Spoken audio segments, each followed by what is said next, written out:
Julius Krein, welcome to the Realignment. Thank you very much. Good to see you, Julius.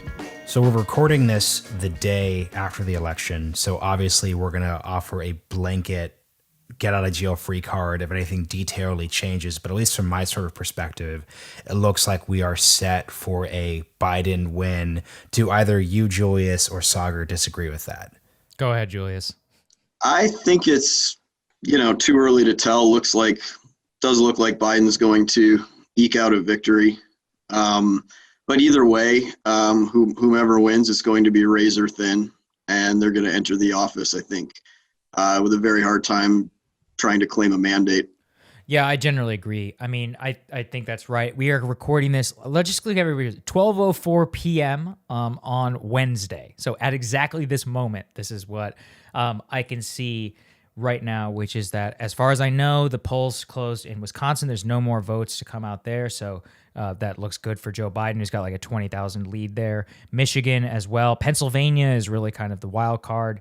And Arizona and Georgia are still too close to call and haven't come in. But I would much rather be Joe Biden than Trump today. And as far as I know, Trump basically only has one path to victory, where Arizona would have to flip back. So I generally actually agree with Julius, and I think we should focus the conversation there, which is, what does a razor-thin, non-mandateless victory mean, right? Because that's just something which I don't think the political system was really prepared for. And yet now here we are. Joe Biden could be the next president of the United States, and yet the GOP could keep the Senate. I mean, these are dynamics which we hadn't really thought about. Julius, one of the things I would love to hear from you is, what do you think that iteration of a GOP opposition in the Senate would look like to Joe Biden? And would it be a good thing or a bad thing for realignment politics that, like, we talk about here on the show? I think the main question for answering both of those kind of sub-questions is, what does a potential Biden administration attempt to do?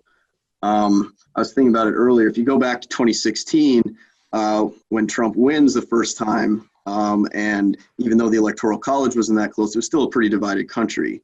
And he sort of had a choice. He could prioritize things like infrastructure, some of the more populist economic agenda items, and conceivably one could imagine him splitting off a few Democratic senators, et cetera, being able to really drive a realignment agenda.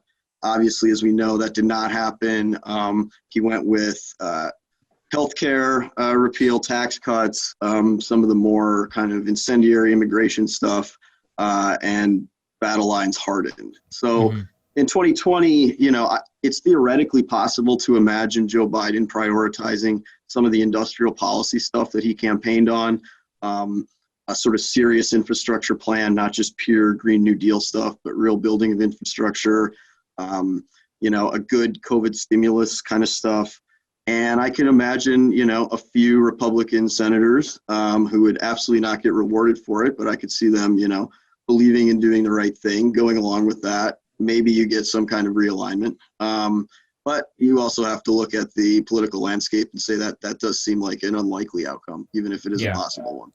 Mm-hmm. Julius, American Affairs, the journal that you edit, has been deeply interested in the post-2016 political project in the U.S. So could you speak to the meaning of the 2016 election and your interpretation of its results, especially in the context of what happened last night and what's currently happening during the counting today?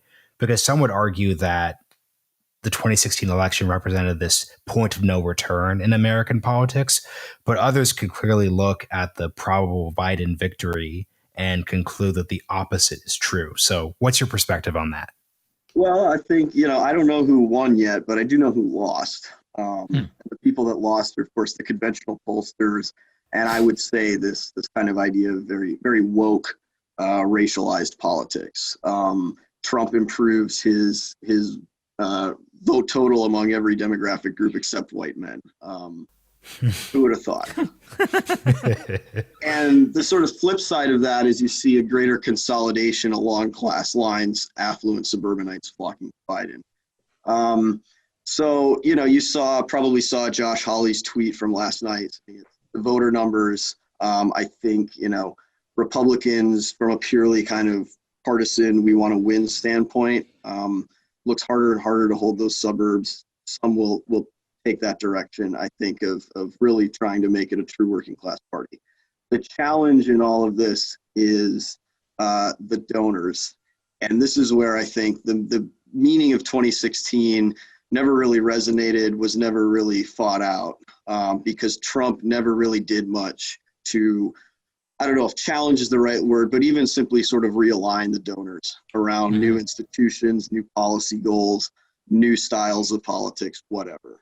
And there's no meaningful donor base at this point for any kind of populist version of the GOP, populist in quotation marks, whatever. So that's the question. I mean, will some donors look at these results and say, well, this is clearly the direction the party's going, and I care about some other things other than tax cuts too, and I'm going to actually invest in some of these institutions to move the party in a different direction? Or will they look at it and say, yeah, we got to fight, we got to bring the suburbs back from the Democrats, we got to go back to Romney-Ryan? Yeah, Julius, this is the eternal question. And the real problem I have, which you just identified, is that the infrastructure of the entire professional right is geared towards doing that second outcome, which is, we got to try and win back these suburbanites. We got to make sure, Romney-Ryan, even though Romney and Ryan, by the way, didn't win, that's something that we somehow seem to forget. And that it's very possible that if you have a Senate GOP, that it's just all about making austerity great again. I mean, I was jokingly asking some friends, I'm like, who's the first senator to make a pointless filibuster about how the deficit is out of control in the year 2021, if Joe Biden does become the next president? So the question I have is that, do you think that the realignment is fleeting in terms of the voters? Because look, Donald Trump just won a higher percentage of non-white voters than any GOP nominee since the year 1960. Which Nixon. Again, Nixon was a great dude. We don't talk enough about it. But the interesting part to me about that is it seems like it could go away quite quickly too if we revert to the mean of 2010, which I think the entire infrastructure is built around. So first of all, I mean, do you agree with that? And second, in terms of building counter institutions, as one of the only people who actually has, do you think that there's an impetus to do so if Biden would in fact become president and in the face of these austerity politics? I generally do agree with that, but let me try to give a more optimistic spin on it just for the sake of conversation, if nothing else. In terms of the infrastructure, I think you're basically right, but there is a noticeable generational divide. And eventually generations do turn over, although with baby boomers, it seems to take a very, very long time. But who knows? The second part of it is that narrow losses tend to be, good for greater self-reflection. And that's what it's looking like. And then finally, on the most positive case you can say about the realignment, the populist moment of 2016, et cetera, is that Biden, at least rhetorically, at least in the superficial realm of campaign promises, incorporated a lot of this stuff, particularly industrial policy, rebuilding U.S. industry vis-a-vis China. And ironically, or perhaps, in a perfect illustration of the cunning of history, I think a lot of actually the most intelligent, competent, serious, quote unquote, technocrats have internalized a lot of this stuff and they're seriously thinking about it. So bizarrely enough, populism's greatest friend going forward may be in the swamp, the technocracy, and some of these bureaucracies, and even in the corporate world. And the other part of it is a question of, absent a big donor base, it's hard for me to imagine realignment proceeding on the kind of mass politics level. But they could still function as kingmakers. And if you end up with a situation, whether it's a Biden or Trump, a narrowly divided Congress, a so-called squad, shall we say, 4 or 5 senators, or maybe like 10 senators from both parties really interested in some of this stuff, could be immensely powerful. Mm-hmm. Julius, can you speak to the ways that DC has and hasn't changed since Trump's election in 2016? Yeah, well, I mean, I think, no one was really talking about the problems of China as an emerging technological, industrial, economic, strategic rival. when Trump brought that up back in 2016, that was, dismissed initially. Now, no one does that. One can question how sincere people are in trying to come up with policies to address the China problem, but there's very few people that completely dismiss it. And the other part of this is the thing that I always find most interesting is that there's all kinds of critique today about, how American politics is, plutocratic, deep state, driven by this bureaucracy. Average person doesn't have any control. And the apparent solution to all that is to try to go out and get more followers on social media or something. I actually take this critique seriously. So, the positive side of some of this is that, once the so-called elite or whatever starts to take some of this seriously, you have a greater chance to get it done. Now, of course, the other problem with the divided government, I saw this morning a pharma trade publication put out a big article saying this is the greatest thing that could happen for us, because when you have this divided situation, it's very difficult to do things like drug price control that both sides have talked about. Right. It's just much easier to play groups against each other. And given that a lot of the populist issues require pretty big structural reforms at some level, that dynamic will be a huge obstacle to any reform. So we'll see which side wins, but I don't think it's totally hopeless within the DC, or let me put it this way, the DC bureaucracy and this sort of group has changed a lot since 2016. This is one of the most key points that you made. I heard you on Ezra Klein's podcast making, which is that the future of populism might be technocratic. And that is inherently kind of contradictory in terms, but it's also not, because I want you to expand on a point you made, which is that American modern history, basically since the New Deal era, is one party rule. You have FDR, who has, he ushers in the New Deal, then Eisenhower is like a pro-New Deal Republican, then you have the Reagan Revolution, then Clinton is basically like a Reaganite Democrat, and now we could be entering a new era. How do you solidify the gains of whatever Trumpism, you could call it, reaction to neoliberalism, you could call it any one of those things? How do you solidify that, Julius, within the technocratic elite? Because a lot of takes that we'll hear, probably from people who listen to this podcast, are going to be like, no, these college-educated bureaucrats and others are too infected by woke ideology and critical race theory to ever give any of our stuff a chance. Where would you see and sense some optimism for realignment politics becoming one-party rule in America? The opportunity lies in the fact that all the people interested in critical race theory or whatever on both sides don't spend any time thinking about serious policy. But reality, still marches on, and there's a need to do serious policy. And the fact that no one else is doing it means that, so-called populists can actually do it. And in fact, to the extent there's new thinking about a lot of these issues, it's being done by sort of populist thinkers. So, even if you look at, what Trump means in 2016, he wins this surprise victory. There's all this enthusiasm. On the big picture questions, it actually went almost nowhere. I mean, the most famous issue in 2016 was immigration, I think. And no one's even talking about that anymore. And where things actually were accomplished, it was the U.S. Trade Representative, Robert Lighthizer, doing stuff on, very technical trade agreements with China and USMCA.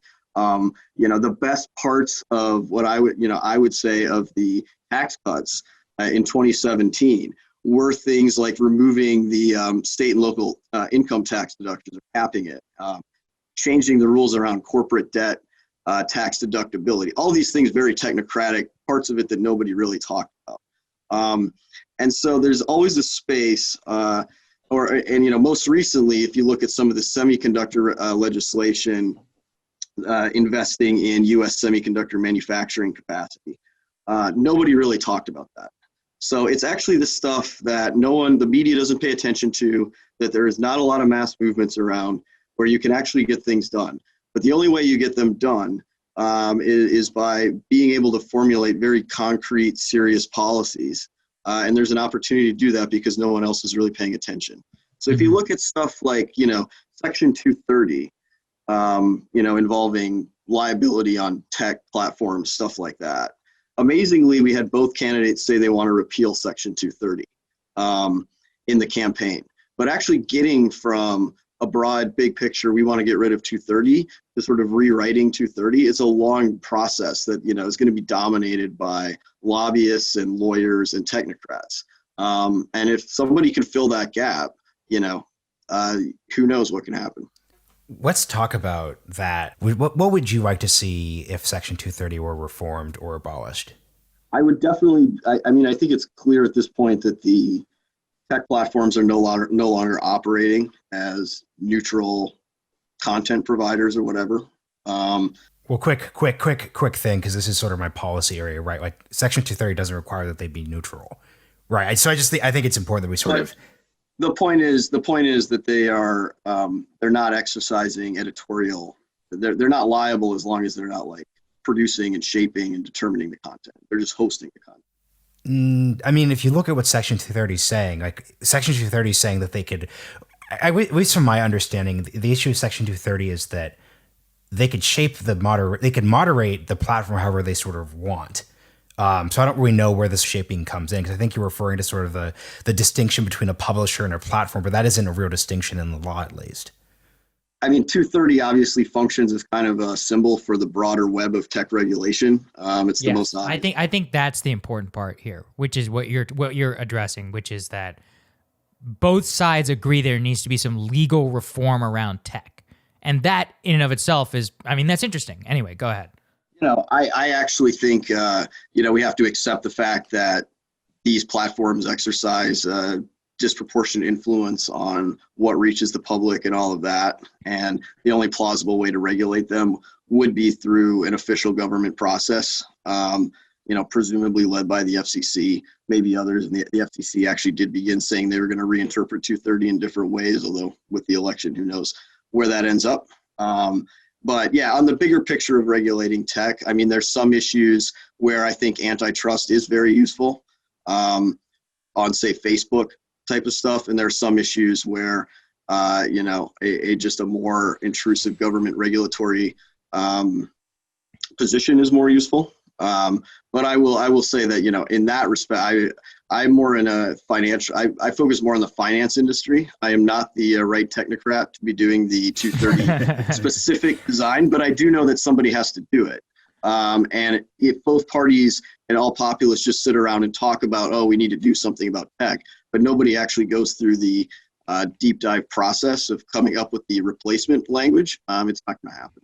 And that's what's so interesting about this moment, though. And a question I wanted to ask you is, I'll say one thing, then ask you a question. If you're looking at the tech regulation area, though, I don't think there is a broad bipartisan populist critique.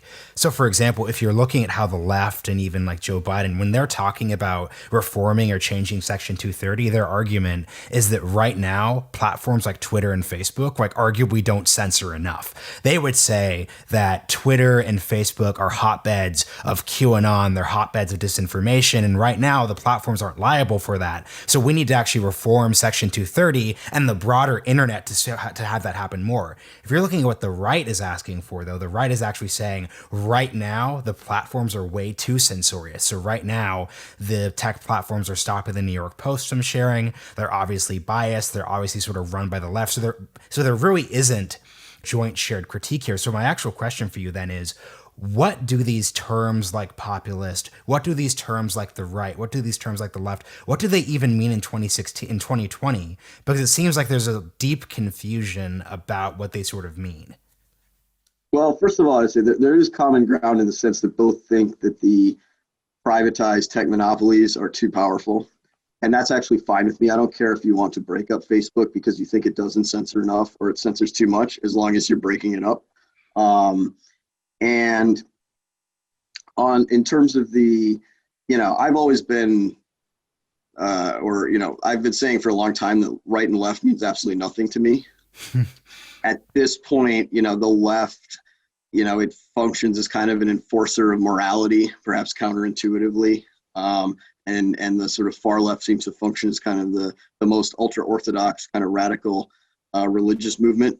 And behind that is actually a concentration of the most elite, strongest segments of the economy, and the right is kind of everybody else, the so-called losers of the current consensus and of really kind of the post-Cold War period, ranging from kind of natural resources CEOs to kind of old Wall Street dinosaurs whose business models are on the decline, and then of course to just social conservatives and now kind of the refugee working class and all that. But I think the kind of moralized, ideological, people that are sort of proud to identify as right and left, that makes no sense to me at all. This is something, you said something interesting earlier, Julius, about just being okay with a regulatory environment. That's so heretical to so much of the professional right. This is something I'm curious, which is that given how deep of a strain kind of libertarian free market fundamentalism is to so much, not of the professional right, but I would also say the median GOP lawmaker, which I really learned in the middle of all these COVID stimulus negotiations, how do you think we message this better to a free market, libertarian, more minded person? Let's go to your special issue of finance. How would you make the case to one of those lawmakers? Because ultimately, I mean, you're going to have to get some of them to vote for and enact and support some of your agenda. Well, for the average GOP lawmaker, it's not that hard because the finance industry is donating much more to their opponents. Mm-hmm. So everyone is ideological to a certain extent, but when you're actively carrying water for an industry that is out trying to defeat you, that has to register eventually. And I think what the GOP has not yet woken up to is the fact that they still think that the morality of capitalism is the, so-called bourgeois virtues. I think there's an AEI and Heritage conference on bourgeois virtues like every other day. But that's no longer relevant anymore. Capital, if you will, doesn't need that. The affluent don't do it, don't use that to justify their position. And like if you look, for example, I live in the Boston suburbs.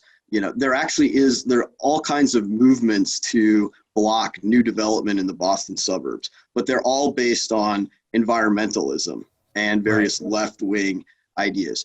On Wall Street, it's the finance industry generally embraces all these causes, and most recently is doing things, it's called ESG, environmental social governance, which we can get into more later. But essentially this is basically an idea with left-wing origins. And why are they doing that? Why are they inviting more regulation on themselves?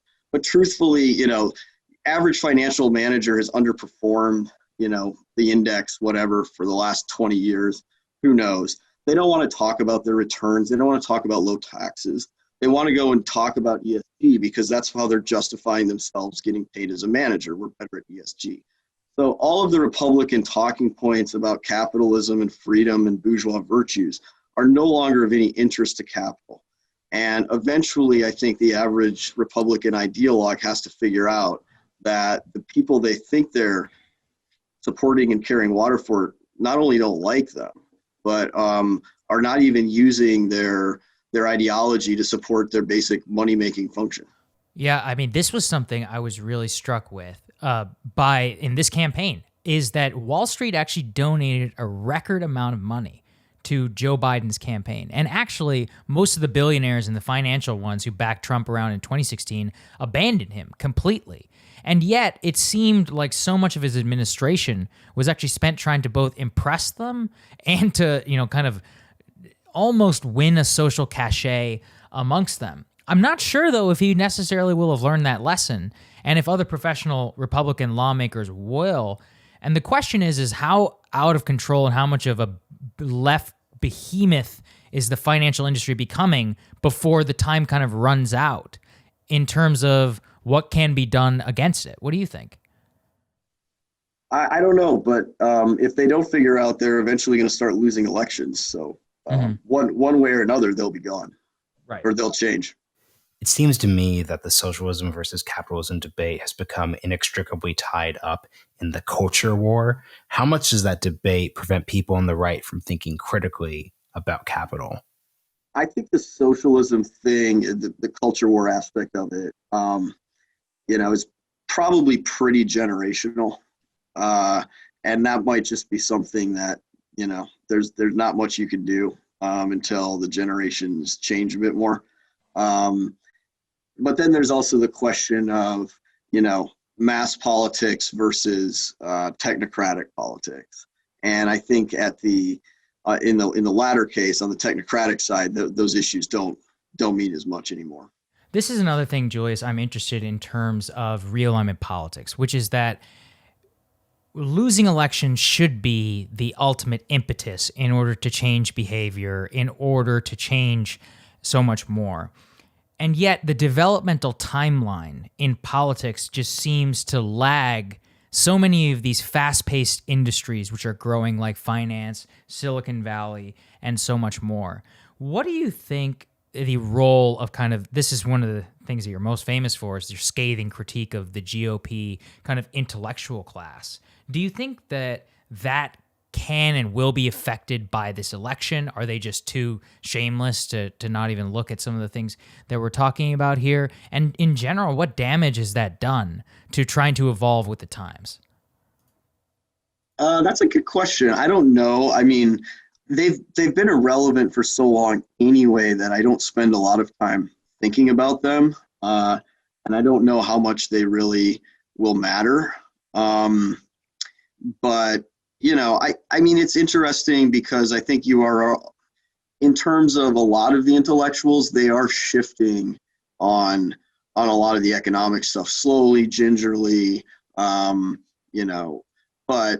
it's actually very few of the intellectual class that's really energized by Reagan tax cuts anymore. But that they actually just don't really matter that much.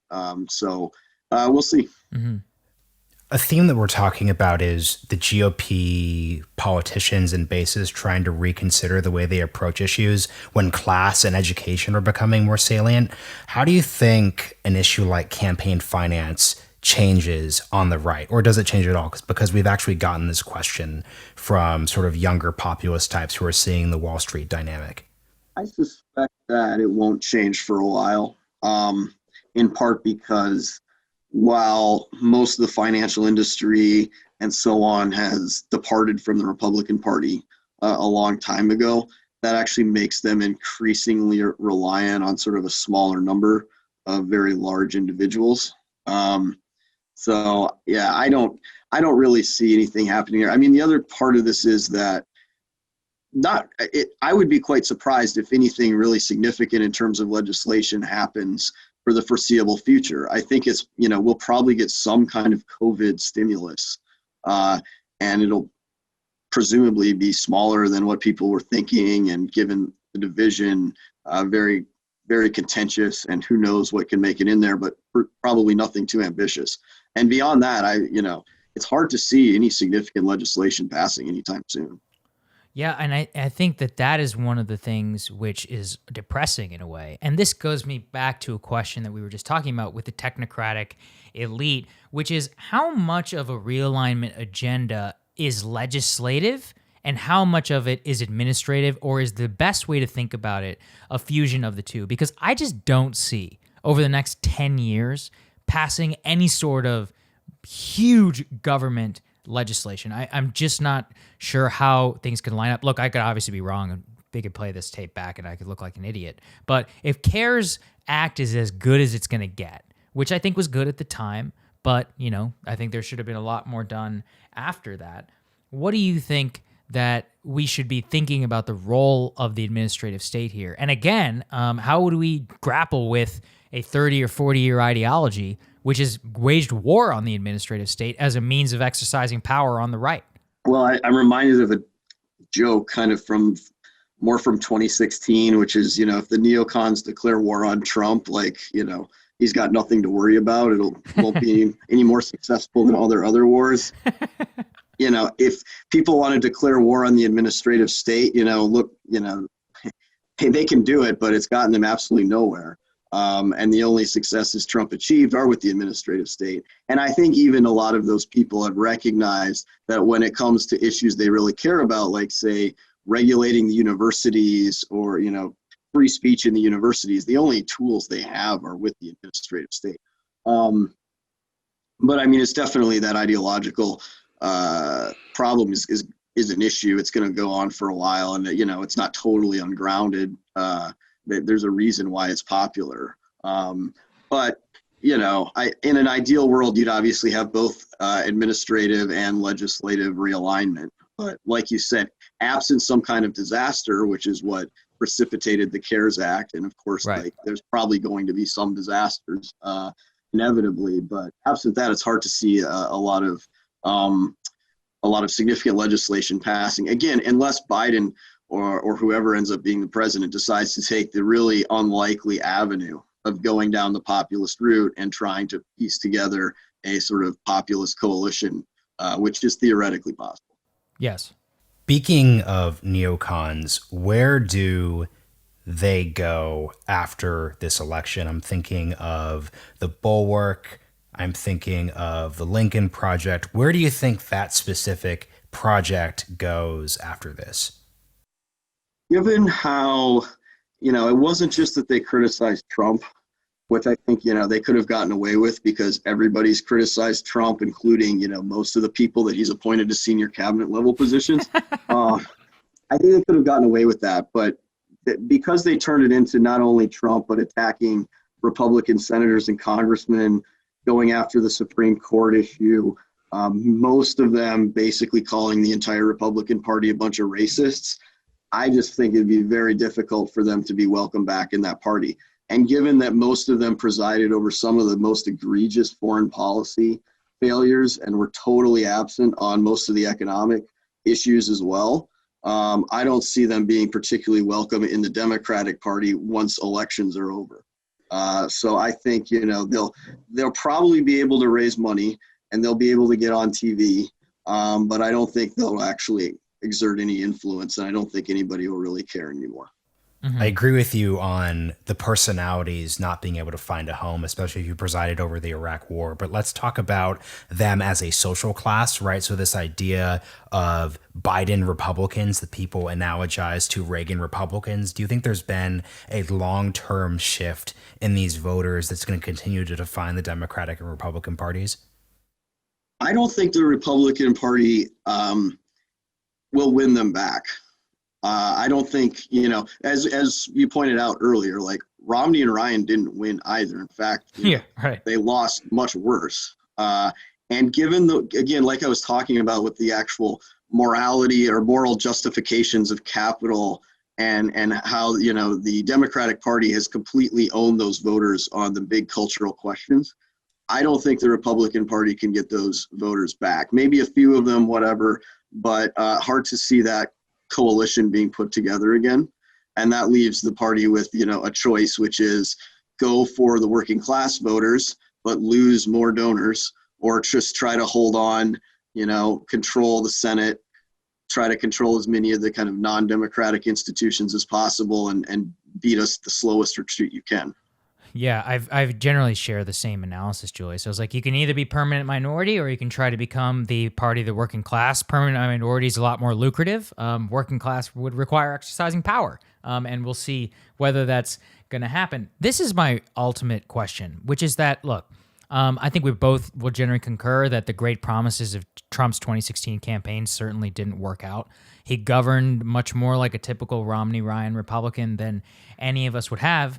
But the guy still won. I mean, he got razor-thin margins, at least, in Wisconsin, Pennsylvania, in Michigan. I mean, he won Macomb County in Ohio. He won Latinos in Zapata County in Texas.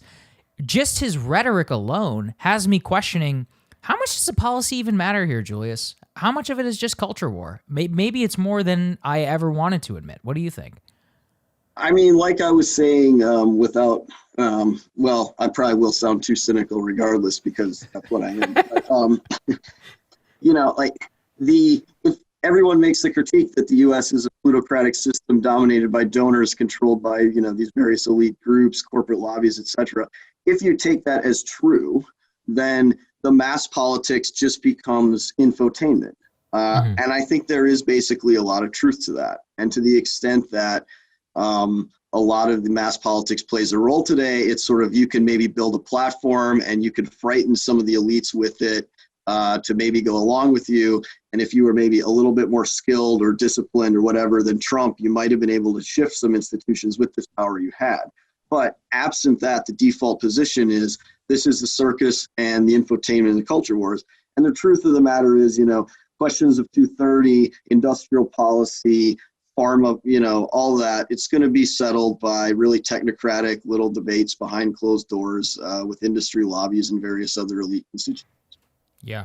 I want to get into this working class thing a bit because, Sagar, your point about you could either be a permanent minority party or you could be the point of the party of the working class, that's an important distinction. But what I'm concerned about, and we saw this during the RNC, is that there's actually a third way of becoming the working class party, which is that you just say the word working class a lot.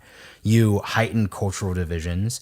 You sort of focus on the owning the libs part of it. And obviously that's going to be a part of the Republican coalition, but you overemphasize it too much. And you sort of try to have it both ways. So I get the sense that that's the direction that places are sort of going to go. And people will just accept the idea that you are working class, but you're going to do it the wrong way. You're not going to focus on the technocratic part. So my cynical take here, if we're just going to dial that part out for this last bit of the show, is that there isn't going to be any reason for most GOP politicians, at least for the next 3 or 4 cycles, to embrace the broader things because the donors will largely be there for owning the libs. They'll actually really like that. Because, Julius, I like your point about how the people who are funding a lot of these things are people in these remnant industries. They dislike the woke left. They dislike the universities just as much too. So I definitely think there's a huge market for owning the libs and just references to working class people. Yeah, for sure. The only thing that cuts against that is, sort of ambition, political ambition cuts in all directions. So, whether Trump ends up winning or losing, the Republican Party pretty much starts whenever we have the result, or primary. Republican primary starts whenever we have the result. It's going to be a crowded field.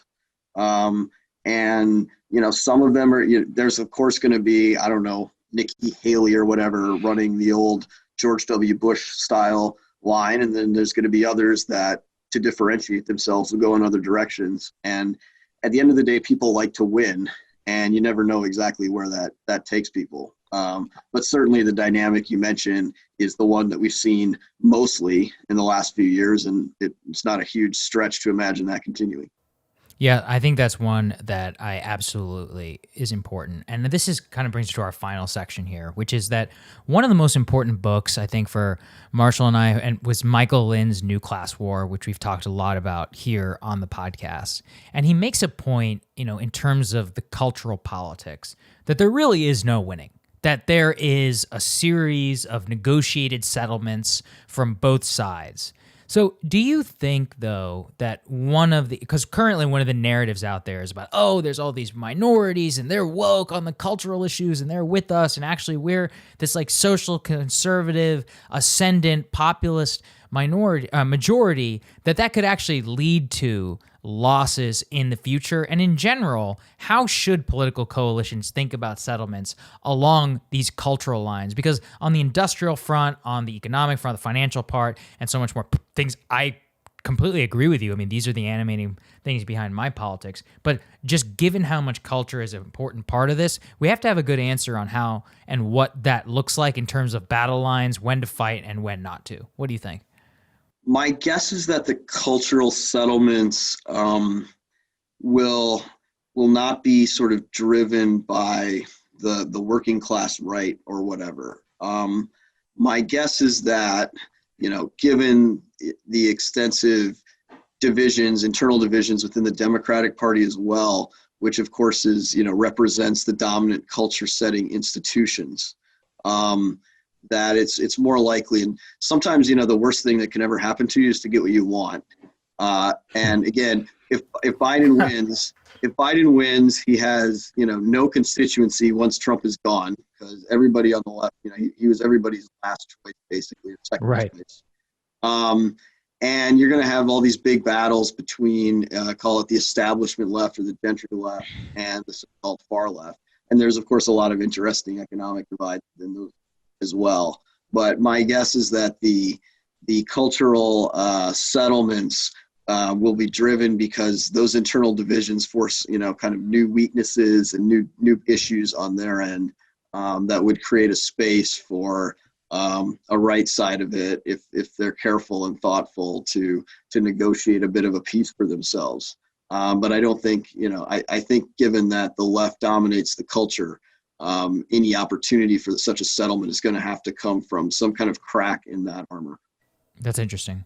So my last question is this. It seems to me that one of the biggest mistakes a lot of people on the right and the left in terms of populism made after 2016 is just leaning a little too far into the realignment. So something that I'm hearing is that people, and this is, you referenced this earlier, but there's a lot of people who are a little too online, but there's a lot of very online people on the right who are embracing the fact that Wall Street was so pro-Biden, that are embracing the fact that the suburbs went so pro-Biden, and are basically saying good riddance, they're out, it's sort of over. But if we look at our politics and think of coalitions, there's no world where Republicans could literally lose most of the suburbs every 4 or 2 years and have an actual ability to govern. So there is going to have to be some ability to keep those losses to a minimum and far below what they were last night, regardless of how it turns out. So how would you think people on the right should approach that question? How should you think about this if you embrace the idea of a working class GOP, but also recognize that you do need to keep the losses in the suburbs to a minimum? Well, I can only talk about what we've sort of done a little bit, and I am fully cognizant of all the reasons to be skeptical of this strategy and why it, it's difficult to make it work. But I don't know. I don't think it's so much about reclaiming lost Republican voters, which we talked about earlier, as much as maybe picking up some new defectors.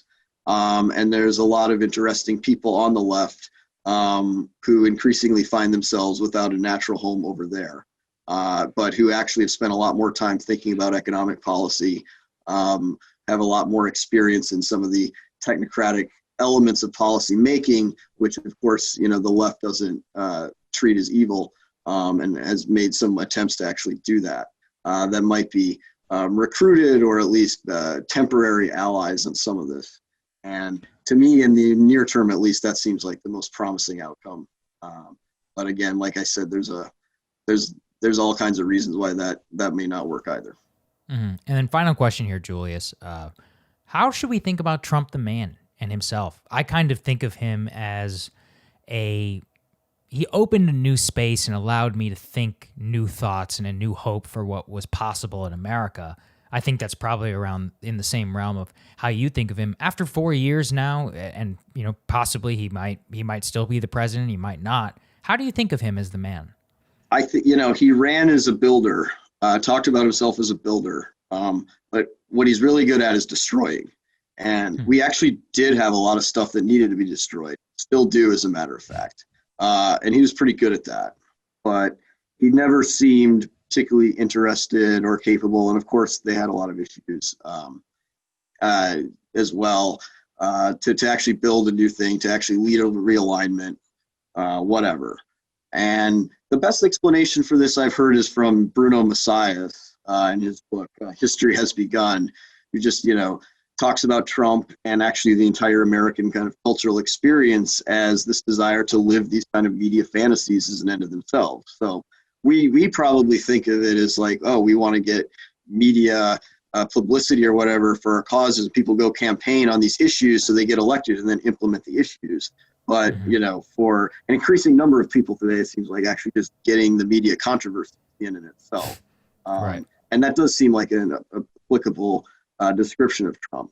But the last thing I'll say is just that, there are a lot of kind of younger people, mid-level people in that administration who I think did try to do a lot of really good things, and maybe still can. And regardless, I think, it will be helpful to have kind of those people coming out of this experience, and trying to build something new and better for the future. So I think even if the Trump administration ends in a couple of months, it will still have some positive aspects going forward. I do have to ask a follow-up here. What is still left to be destroyed, right? We have to give people some sort of agenda to come out of this with.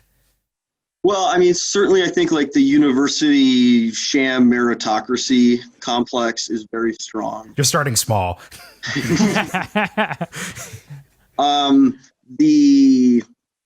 It's interesting how like to take like really granular issues like our foreign policy expert class, which like doesn't even know anything about other countries. Like we develop foreign policy experts by like teaching them foreign policy theory rather than like how to speak other languages and go to places.